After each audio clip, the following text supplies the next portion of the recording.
Hey y'all, it's Amy. Week 11 Resistance Tarot. Let's get going.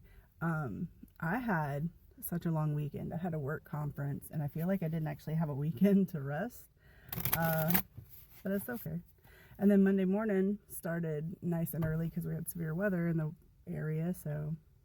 But you know what? Today's Tuesday and it's going to be a really chill weather day. So we're resetting for the week. Week 11 Resistance Tarot. I actually attended a protest, very tiny. There's only a handful of us. But you know what? We got out there.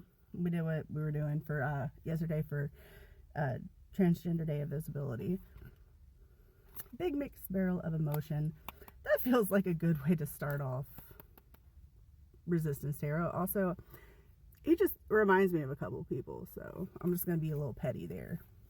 Let's start with an oracle card from the Rainbow Brain Skull Oracle. Yes, hi, I'd like for everything to stay the same. Card 55. Do we want to make change? Or do we want stagnancy?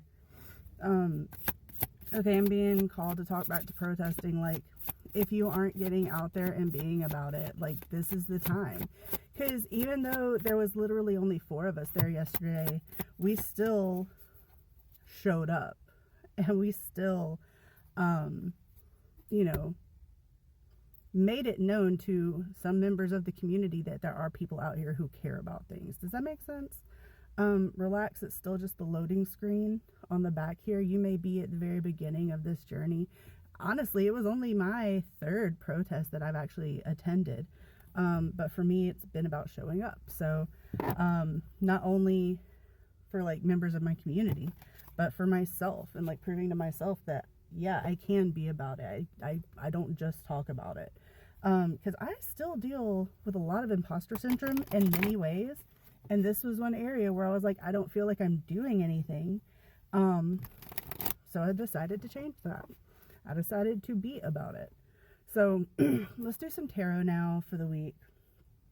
What do we need to talk about with tarot for Resistance Tarot? Week 11. Can y'all believe it? I'm pretty sure it's week 11 because I'm pretty sure last week was week 10. I didn't verify that before I checked. I had it written down on my calendar at work, but I ain't at work yet. Goodness.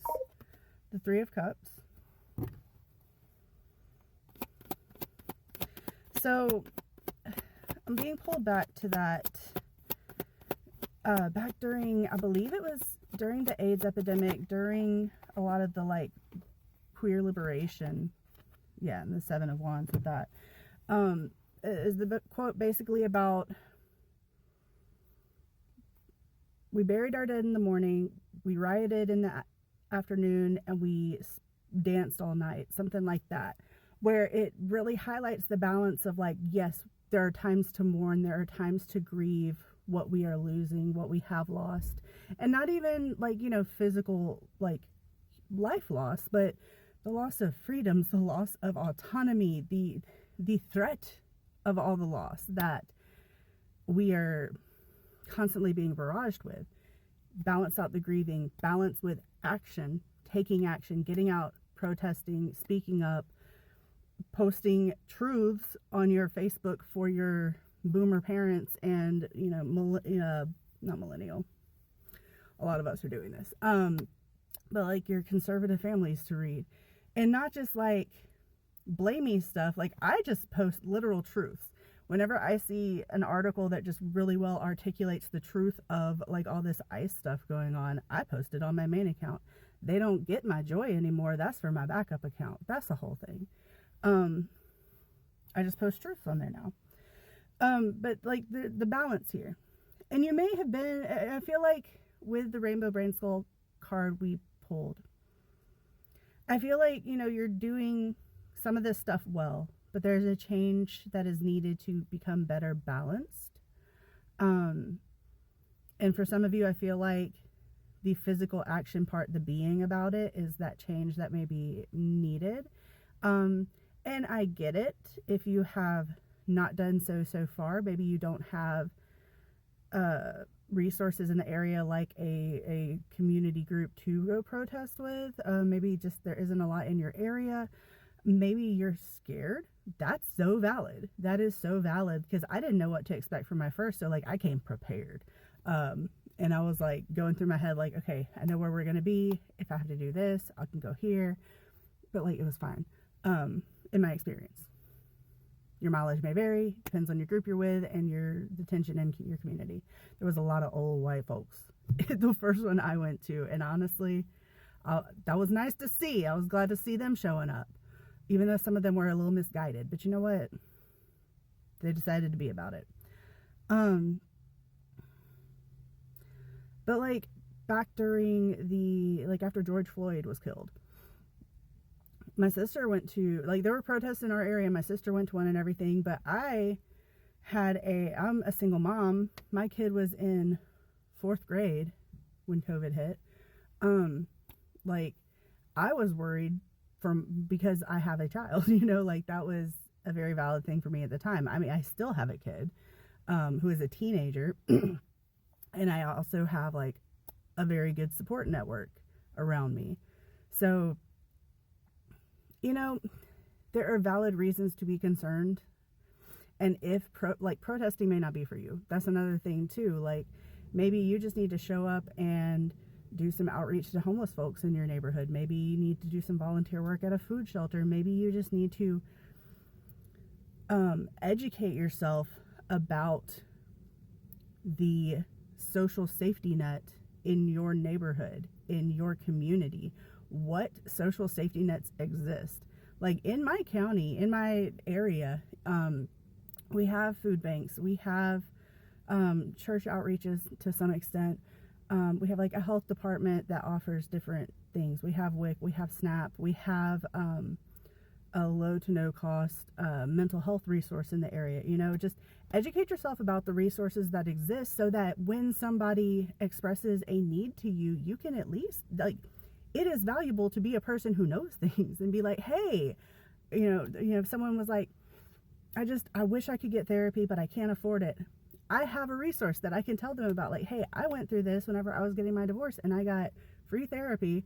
And I think I paid like $20 to visit the psychiatrist whenever I tried an anxiety med, Just knowing what resources exist in your community can be so beneficial. I'm hearing like Facebook mom groups, for example. It's like our local, I was in a Crunchy Moms group at the time, which was, good and bad, depending on how you look at it. But through that, I learned a lot about local resources. I learned a lot about, because there were low-income moms like myself that I just learned so much from in community-based groups. So social media, if that is all you have the ability to do so. I'm even in, I can't have dairy, and I'm in a dairy-free Facebook group, and I can assist others when they ask for recommendations on things, because I've been there. You have a knowledge base, and there are people who will benefit from your knowledge base, whatever your knowledge base is. So that is showing up. That is being about it. So celebrate the places you can act, even when you feel, because I feel like, okay, it's like you're not recognizing where your strengths are. Because not everybody's strength is protesting. Not everybody's strength is showing up to city council meetings. Some of us can't articulate things, especially when there's a big emotion involved, okay? For some of us, it's just about showing up and being a body. Some of us, it's about showing up and expressing whatever knowledge we have within a community. So, I don't know. That got kind of everywhere. But we're all learning with the pinnacles on the bottom here. We're all learning. None of us are professionals at living. Do you know anybody who knows exactly how to live life and how to be a human without ever not doing well? You don't. And I think that's the breakthrough you need with Ace of Swords. I think maybe that's the realization we all need, is that literally nobody on this planet is doing it perfectly. Everybody is learning. The human experience is learning. The human experience is learning. Just do your best. Do what you can. I'm going to leave it at that. Okay, love you. Bye. But yeah, community focus this week. We're focusing on our communities and where we exist in them, how we can benefit them, where we can bring value to those around us.